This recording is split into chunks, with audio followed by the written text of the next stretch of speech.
YSM news కి స్వాగతం. ముందుగా బులెటిన్ లో headlines.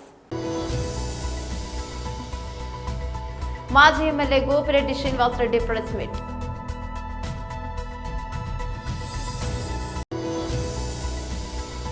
Doctor Kasam Venkateswarlu, doctor S Prakash Reddy మీడియాతో మాట్లాడారు.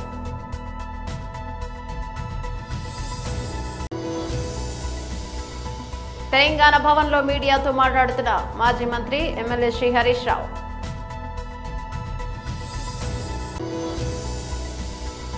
చనువుతోనే నితిన్తో ఆ మాట అన్న, దయచేసి నెగిటివ్ గా చూడొద్దు దిల్రాజ్. డీటెయిల్స్ చూస్తే మాజీ MLA Gopireddy Srinivasa Reddy press meet నిర్వహించారు. నిరసన చేస్తున్న ఈ వైద్య విద్యార్థులపై, అది కూడా డాక్టర్స్ డే రోజున, జూలై 1వ తారీఖు డాక్టర్స్ డే రోజున పోలీసులు వీళ్ళందరినీ అరెస్ట్ చేయడం, పోలీస్ స్టేషన్ తీసుకువెళ్ళటం, ఇవన్నీ చూస్తుంటే ఏం జరుగుతుంది ఈ రాష్ట్రంలో ఆశ్చర్యం వేస్తుంది. వైఎస్ఆర్ కాంగ్రెస్ పార్టీ నాయకుల మీద కేసులు పెట్టారు, కార్యకర్తల మీద కేసులు పెట్టారు. ఆఖరికి చదువు పూర్తి చేసి వైద్య విద్యలో అభ్యసించి ఈరోజు సమాజంలో వైద్యం చేయాలనే తపన పడుతున్న విద్యార్థుల మీద కూడా ఈరోజు ఇటువంటి రెడ్ బుక్ రాజ్యాంగం చేయటం అనేది చాలా దారుణమైన అంశం. దీన్ని తీవ్రంగా ఖండిస్తున్నాం.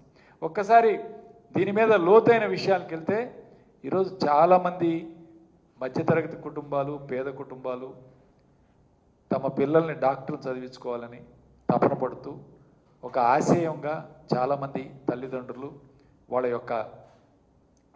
యొక్క పిల్లల్ని చదివించుకోవాలని మరి వాళ్ళ ఇల్లుని తాకట్టు పెట్టి, కొంతమంది బ్యాంకు లోన్లకు వెళ్ళి ఆస్తులు అమ్ముకొని, వాళ్ళందరూ కూడా తమ పిల్లల్ని ఎంబీబీఎస్ చదివించాలన్న ఒక తపనతో, డాక్టర్ చేయాలన్న తపనతో వాళ్ళందరూ కూడా కష్టపడి వాళ్ళ పిల్లల్ని చదివించుకోవాలనుకుంటున్నారు.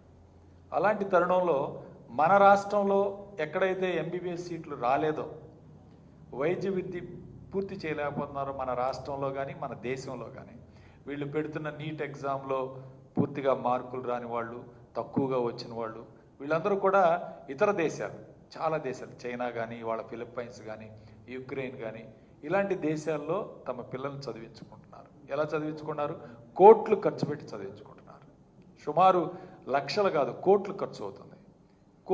కోట్లు ఖర్చు పెట్టుకొని చదువుకున్న తర్వాత ఇండియా వచ్చిన తర్వాత FMG exam, foreign medical graduation exam clear చేయాల్సి ఉంటుంది.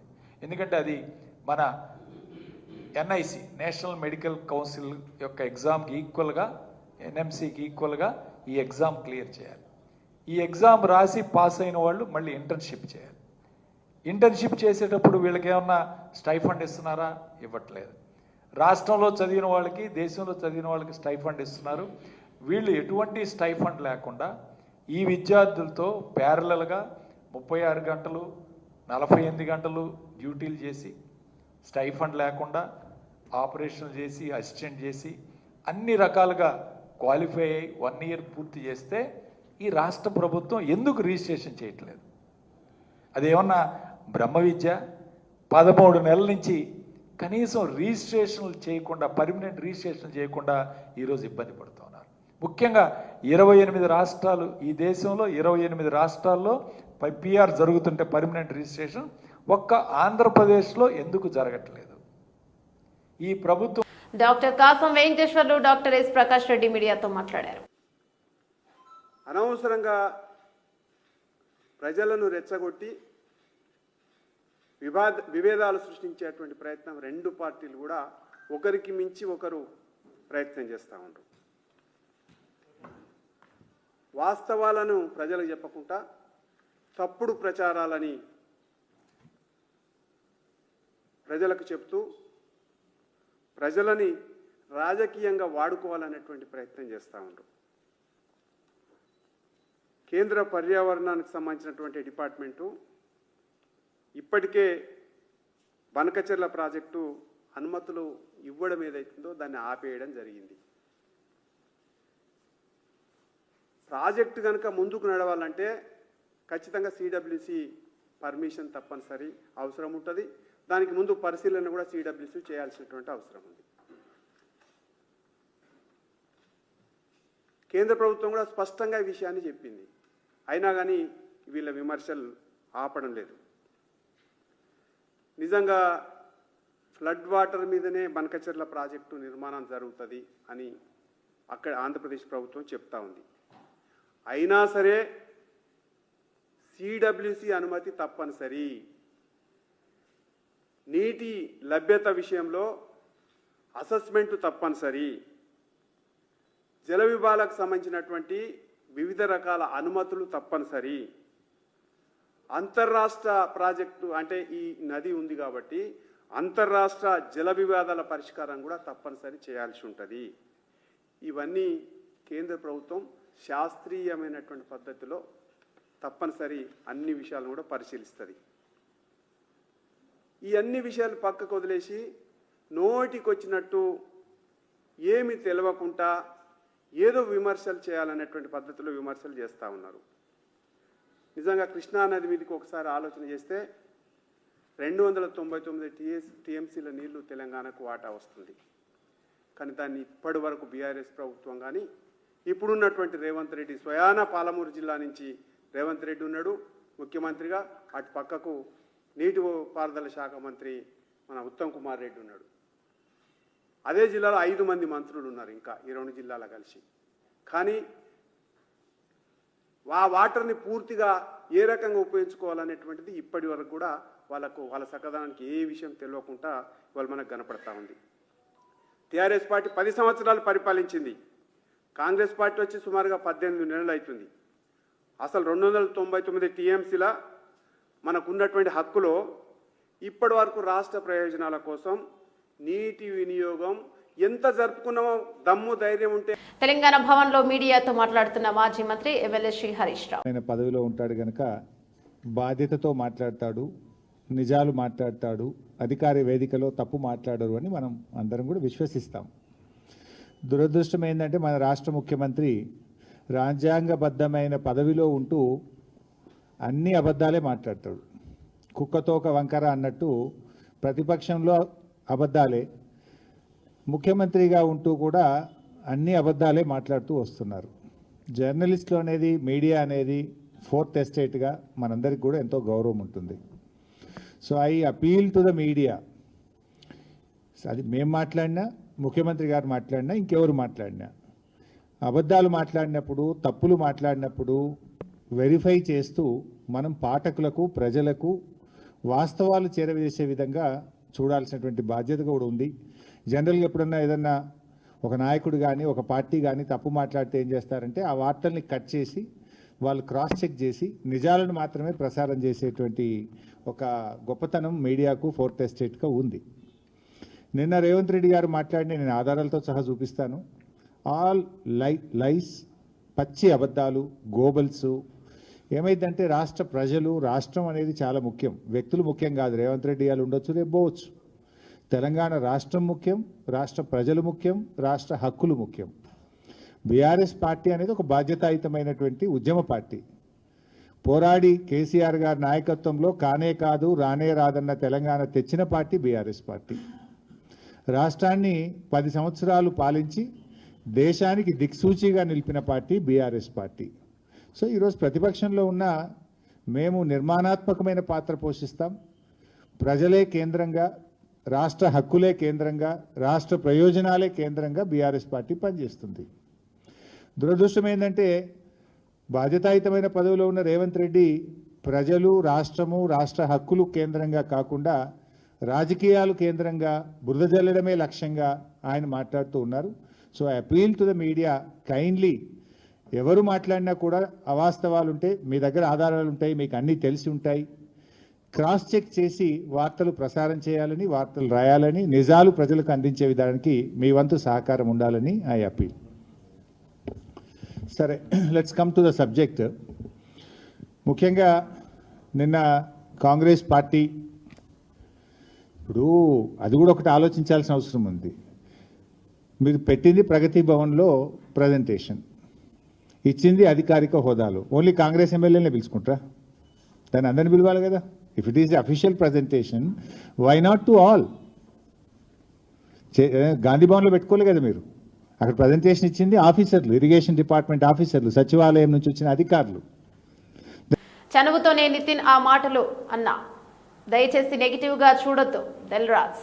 ఫ్యాక్షన్ పాలిటిక్స్ చేస్తామంటే కుదరదు. అడ్డంగా దోచేసిన సొత్తుందని రౌడీలు గంజాయి బ్యాచ్ ను పోగేస్తారా? పిచ్చి వేషాలు వేద్దామనుకుంటే పోలీసులు తాట తీస్తారు. జాగ్రత్త. సంచలనాత్మక లిక్కర్ స్కామ్. ఏపీ అభివృద్ధి డైరెక్టర్ డైవర్ట్ చేయడానికి పులివెందుల ఫ్యాక్షన్ ఐడియాలు. నెల్లూరులో మీడియాతో తెలుగుదేశం పార్టీ పాలిట్ బ్యూరో సభ్యులు, సర్వేపల్లి శాసనసభ్యులు సోమిరెడ్డి చంద్రమోహన్ రెడ్డి ఎమ్మెల్యేగా, మంత్రిగా దుర్మార్గాలు పాపాలు చేసి జైల్లో ఉన్న గోవర్ధన్ రెడ్డిని పరామర్శించేందుకు ఎల్లుండి రప్ప పార్టీ అధ్యక్షుడు జగన్ రెడ్డి నెల్లూరు వస్తారంట. రెంటపాల్లో బెట్టింగ్ రాయుడు నాగమల్లేశ్వరరావు విగ్రహాన్ని ఆవిష్కరణ వెళ్లి 3 ప్రాణాలను బలిగొన్నాడు. ఆయన ఎమ్మెల్యేగా, మంత్రిగా దుర్మార్గాలు పాపాలు చేసిన ఆయన చూసేదానికి రప్ప పార్టీ ఆయనే చెప్పుకున్నాడు. రప్ప ఆడిస్తామని. ఆ పార్టీ అధ్యక్షుడు జగన్మోహన్ రెడ్డి వస్తున్నాడు. నేనేమంటానంటే రేపు కూడా అంతకుముందు ఆ రెంటపాళ్ళకెళ్ళి ఆ బెట్టింగ్ రాయుడు విగ్రహావిష్కరణ, నాగమల్లేశ్వరరావు గారి నిన్ను నమ్ముకొని నువ్వు వై నాట్ 175 అంటే బెట్టింగ్లు కట్టి ప్రాణాలు తీసుకున్న ఆయన విగ్రహావిష్కరణ మనం ఎక్కడ చూడలే. ఒక మాజీ ముఖ్యమంత్రి నువ్వు ఆ రోజు పర్మిషన్ తీసుకుంది ఆయన విగ్రహావిష్కరణ. కానీ 80-90 కిలోమీటర్లు ర్యాలీ, 9 గంటల ర్యాలీ, 600 చిల్లర మంది పోలీసులు నీకు ఇచ్చారు. అయినా 3 ప్రాణాలు తీసుకున్నావు. ఇప్పుడు ఏం చేస్తున్నారు? Just permission. మీకు పోలీస్ పర్మిషన్ ఏమిస్తుంది? ఇచ్చింది మీరు వచ్చి చూసిపోతారు. మీతో కూడా ఒక 25 మంది 50 మంది ఉంటారు, అంతవరకే. మీరు అడిగింది అదే. కానీ ఇప్పుడు తలశీల రఘురామ్ గారు మీ పార్టీ నాయకుడిని పంపించి వారం రోజుల నుంచి అన్ని నియోజకవర్గ ఇన్ఛార్జీలను కూర్చోపెట్టి 60-70 వేల మందిని మొబైలైజ్ చేయాలా? మీరు ఎంతైనా ఖర్చు పెట్టండి, ఎవరినైనా తీసుకురండి, రౌడీలు తీసుకురండి, గంజాయి బ్యాచ్ని తీసుకురండి, రేపు అక్కడ రఫ్ ఆడించాలా? ఏంటి నాకు అసలు అర్థం కావటంలే. ఏంది కాకాని గౌతండి చేసిన దుర్మార్గాలు పాపాలకి మీరు వేల మంది జనాన్ని మొబైలైజ్ డబ్బుండాయని చెప్పేసి అందరు సంపాదించున్నారు బాగా. వాళ్ళందరూ ఖర్చు పెట్టి రేపు జనం తీసుకురావాలి, మళ్ళీ 2-3 చావాలి. మొన్న మీరు చేసిన పాపానికి 3 ప్రాణాలు పోయినాయి. ఒక సింగయ్య ప్రాణం పోయింది, రోడ్లో అంబులెన్స్లో ఒక ఆయన చనిపోయినాడు, కార్ యాక్సిడెంట్ చనిపోయినాడు. కనీసం ఆ బాడీని హాస్పిటల్లో చేర్పించే హ్యుమానిటీ లేదు మీకు. అంత దుర్మార్గంగా ప్రవర్తించినావు. ఫ్యాక్షన్ పాలిటిక్స్ చేయాలనుకుంటున్నావు జగన్మోహన్ రెడ్డి, కుదరదు. చంద్రబాబు నాయుడు గారు ముఖ్యమంత్రిగా ఉన్నంత వరకు నీ ఫ్యాక్షన్ పాలిటిక్స్ కుదరదు. కడపలో నేను వేం చేయలేవు, అటువంటి పరిస్థితి నీకు వచ్చింది. బట్ ఈరోజు మీరు చేసే నీకు అంతెందుకు. ఇప్పుడు కాకాని గోవర్ధన్ రెడ్డి తోటి ముద్దాయి పంటపాళెం అతను మళ్ళీ తెలుగుదేశం నాయకుడిని మొన్న కత్తులతో పొడిచేసినాడు. జస్ట్ 5 days బ్యాక్ చచ్చిపోయి బతికాడు అతను. అర్ధరాత్రి 2:30 దాకా ఆపరేషన్లు చేసినారు. నీ తోటి ముద్దాయి ఇప్పుడు కొత్తగా కేసుల్లో తోటి ముద్దాయి. అంటే అటువంటి వాళ్ళని ఇంకా ఎంకరేజ్ చేసేదానికి మీరు వచ్చేసి ఇంత గందరగోళం చేయాలని చెప్పేసి ప్లాన్ చేస్తున్నారా? నాకు అర్థం కావట్లేదు. It's unfortunate. మేము చెప్తున్నాం, స్పేర్ చేసే ప్రసక్తే లే. ఎవరైనా వెనక వచ్చిన వాళ్ళు కన్నా తోక ఆడిస్తే, మీరు చెప్పినట్టు ఏదో గంగమ్మ తిరునాళ్ళల్లో పొట్టేళ్ళని నరికినట్టు రప్ప ఆడిస్తాం, నరికేస్తామంటే ఆ ప్లే కార్డ్స్ పెట్టుకుని నువ్వు పెద్ద ఉపన్యాసం ఇచ్చావు, తప్పేంటి? నెల్లూరు నగరపాలక సంస్థ పరిధిలో ఆస్తి పన్ను ఎగవేతదారులు అనధికార నిర్మాణాలు లేదా అనుమతులను అతిక్రమించిన అదనపు అంతస్తులు చేపట్టిన నిర్మాణ యాజమానులపై క్రిమినల్ చర్యలకు న్యాయస్థానాల ద్వారా దాఖలు చేసిన కేసులను మాఫీ చేసేందుకు కల్పిస్తున్న అవకాశాన్ని సద్వినియోగం చేసుకోవాలని కమిషనర్ వైవోనందన్ సూచించారు. నెల్లూరు నగరపాలక సంస్థ కార్యాలయంలోని కమిషనర్ ఛాంబర్లో బుధవారం విలేకరుల సమావేశాన్ని ఏర్పాటు చేసి కమిషనర్ మాట్లాడారు. నగరపాలక సంస్థకు చెల్లించవలసిన ఆస్తి పన్ను ఎగవేతదారులు 265 మందిపై క్రిమినల్ కేసులు నమోదు చేసి సమన్లు జారీ చేసి ఉన్నారని, వారంతా నెల్లూరు జిల్లా ప్రధాన న్యాయస్థానంలో ఈ నెల 5వ తేదీన నిర్వహించనున్న నేషనల్ లోక్ అదాలత్ కు హాజరై బకాయిలు మొత్తాలను అపరాధ రుసుముతో సహా చెల్లించి కేసులను మాఫీ చేయించుకోవాలని కమిషనర్ సూచించారు. ప్లాన్కి విరుద్ధంగా కట్టినటువంటి కట్టడాలపైన ఇప్పటికే డిస్ట్రిక్ట్ కోర్టులో క్రిమినల్ కేసులు వేయడం జరిగింది. ఇప్పటివరకు 32 మందికి సమన్స్ కూడా జారీ చేశారు. ఎవరికైతే సమన్స్ జారీ చేశారో వారు ఈ నెల 5వ తారీఖున సుప్రీంకోర్టు ఆదేశాల మేరకు నేషనల్ లోక్ అదాలత్ నిర్వహించనున్నారు. ఈ నేషనల్ లోక్ అదాలత్ జూలై 5వ తారీఖున ఉదయం 10 గంటలకు డిస్ట్రిక్ట్ కోర్టు ఆవరణంలో నిర్వహించనున్నారు. కాబట్టి ఎవరైతే సమ్మన్స్ జారీ చేస్తున్నారో వారు వచ్చి వారి యొక్క క్రిమినల్ కేసుని పెనాల్టీని కట్టి ఉపసంహరించుకోవాల్సిందిగా, ఆ కేసును కొట్టివేయించుకోవాల్సిందిగా తెలియజేస్తున్నాను. అదేవిధంగా ప్రాపర్టీ ట్యాక్స్ సంబంధించి 265 మంది డిఫాల్టర్స్ కూడా డిస్ట్రిక్ట్ లీగల్ సర్వీసెస్ అథారిటీ ద్వారా ఇప్పటికే సమ్మన్స్ జారీ చేస్తున్నాము.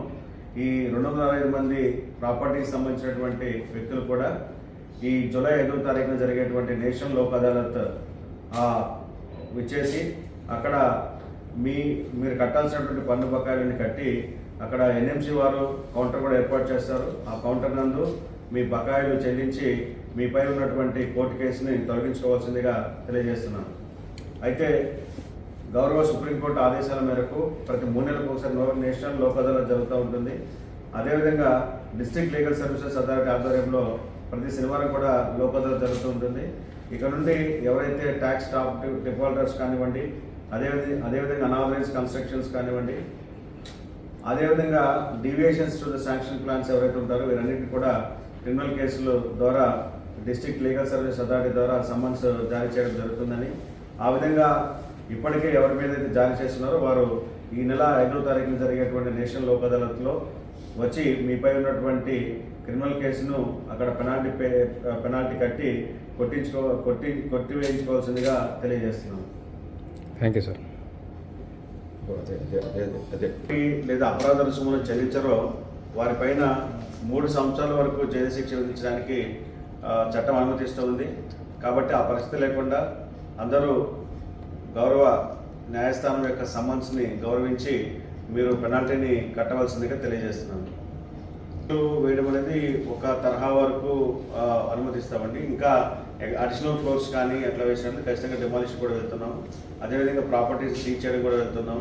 అయితే ఇప్పటికే గౌరవ హైకోర్టు ఆదేశాల మేరకు రేపు ఇంకొక ఫంక్షన్ హాల్ కూడా త్వరలో సీజ్ చేయనున్నాము. సీజ్ చేసిన తర్వాత డెమాలిషన్ కూడా వెళ్తున్నాం. అంతస్తుల వరకు పర్మిషన్ తీసుకుంటారో అంతవరకు పర్మిషన్ తీసుకున్నంత వరకు ఇబ్బంది లేదు. పర్మిషన్ తీసుకొని అదనపు ఫ్లోర్స్ ఏవైతే వేస్తున్నారో అదనపు ఫ్లోర్స్ కూడా బీపీఎస్ కానీ లేకపోతే వేరే అదర్ స్కీమ్ కింద ఎలిజిబిలిటీ రాదో వాటన్నిటి మీద కూడా డెమాలిషన్కి చర్యలు తీసుకుంటామని తెలియజేస్తున్నాం. బంగ్లాదేశ్ మాజీ ప్రధాని అవామీ లీగ్ అధినేత్రి షేక్ హసీనాకు కోర్టు ధిక్కరణ కేసులో ఎదురు దెబ్బ తగిలింది. ఈ కేసులో ఆమెను దోషిగా తేల్చిన బంగ్లాదేశ్ అంతర్జాతీయ నేరాల ట్రైబ్యునల్ ఐసీటీ బుధవారం ఆమెకు 6 నెలల పాటు జైలు శిక్ష విధించింది. దాదాపు ఏడాది క్రితం దేశంలో తీవ్ర నిరసనల మధ్య ఆమె ప్రభుత్వం కూలిపోయి దేశం విడిచి వెళ్లిన తర్వాత ఒక కేసులో ఆమెకు శిక్ష పడ్డం ఇదే మొదటిసారి. ఢాకా ట్రిబ్యూన్ పత్రికా కథనం ప్రకారం జస్టిస్ ఎండి గులాం ముర్తజా ముజందర్ నేతృత్వంలోని అంతర్జాతీయ నేరాల ట్రైబ్యునల్ కు చెందిన 3 సభ్యుల ధర్మాసనం ఈ సంచలన తీర్పును వెలువరించింది. ఇదే కేసులో సంబంధం ఉన్న గైబాందా ప్రాంతానికి చెందిన షఖేల్ ఆఖంద్ బుల్బుల్ కు కూడా 2 నెలల పాటు జైలు శిక్ష విధించినట్లు ట్రైబ్యునల్ స్పష్టం చేస్తుంది. షేక్ హసీనా ప్రస్తుతం కేవలం కోర్టు ధిక్కరణ కేసులోనే కాకుండా అంతకంటే తీవ్రమైన ఆరోపణలు కూడా ఎదుర్కొంటున్నారు. గత ఏడాది తన ప్రభుత్వానికి వ్యతిరేకంగా జరిగిన భారీ నిరసనల సమయంలో అమానవీయ రీతిలో నేరాలకు పాల్పడ్డారంటూ ఆమెపై అధికారికంగా అభియోగాలు నమోదయ్యాయి. నిరసనకారులపై షేక్ హసీనా పద్ధతి ప్రకారం దాడులు చేయించారని ICT chief prosecutor Mohammed Tajul ఇస్లాం ఆరోపించారు. ఐక్యరాజ్య సమితి మానవ హక్కుల కార్యాలయం నివేదిక ప్రకారం 2024 జూలై 15 నుంచి ఆగస్టు 15 మధ్య జరిగిన ఆ హింసాత్మక ఘటనలో సుమారు 1400 మంది ప్రాణాలు కోల్పోయినట్లు అంచనా. అయితే తనపై మోపిన అన్ని ఆరోపణలను షేక్ హసీనా మొదటి నుంచి ఖండిస్తూ వస్తున్నారు. ఈ ఆరోపణలపై వాదనలు వినిపిస్తామని ఆమె తరపు న్యాయవాది అమీర్ హుస్సేన్ మీడియాకు తెలిపారు. 2024 ఆగస్టులో దేశవ్యాప్త ఆందోళనలతో అవామీ లీగ్ ప్రభుత్వం అనూహ్యంగా కూలిపోవడంతో షేక్ హసీనా బంగ్లాదేశ్ విడిచిపెట్టి భారతదేశానికి చేరుకున్నట్టు కథనాలు వచ్చాయి. బులెటిన్ ముగించే ముందు హెడ్లైన్స్ మరోసారి. మాజీ MLA Gopireddy Srinivasa Reddy press meet.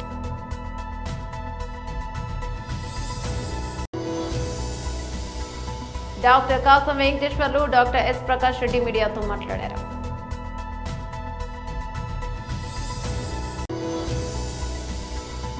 Telangana భవన్లో మీడియాతో మాట్లాడుతున్న మాజీ మంత్రి ఎమ్మెల్యే శ్రీ హరీష్ రావు.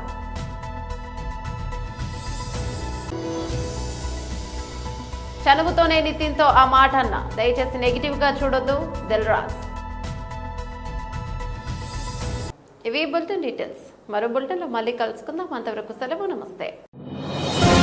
న్యూస్.